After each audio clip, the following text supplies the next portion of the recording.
We've invited you here to ask you to help us build that future. We would like to invite individuals and organizations to work with Angkin in the raising of awareness for the need to protect, promote, and preserve our natural and national sovereignty.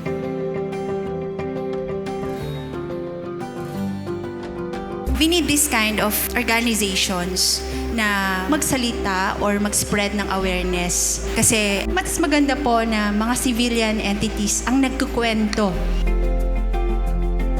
Para sa mga normal na tao, mga katulad natin, wala kami sa uniforme. Kailangan mong maintindihan talaga. Ano ba yung pinaglalaban mo?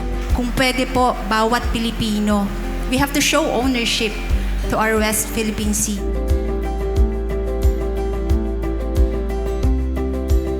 My thoughts and feelings on the West Philippine Sea is that ang ganda at ang yaman ng West Philippine Sea ay para sa mga Pilipino at para sa Pilipinas. Tunay na yaman for me is something that is not only tangible.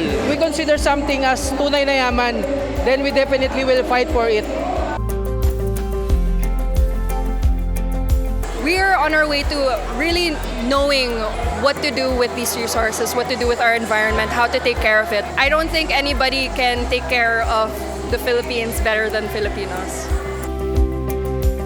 My personal message for Angkin is please keep up this very excellent work. Maraming salamat po sa pagtulong niyo po at pagsuporta po sa inyong Philippine Navy at sa inyong entire Armed Forces of the Philippines. Happy kami na may mga ganitong organization sharing the same advocacy such as advocacy for the West Philippine Sea.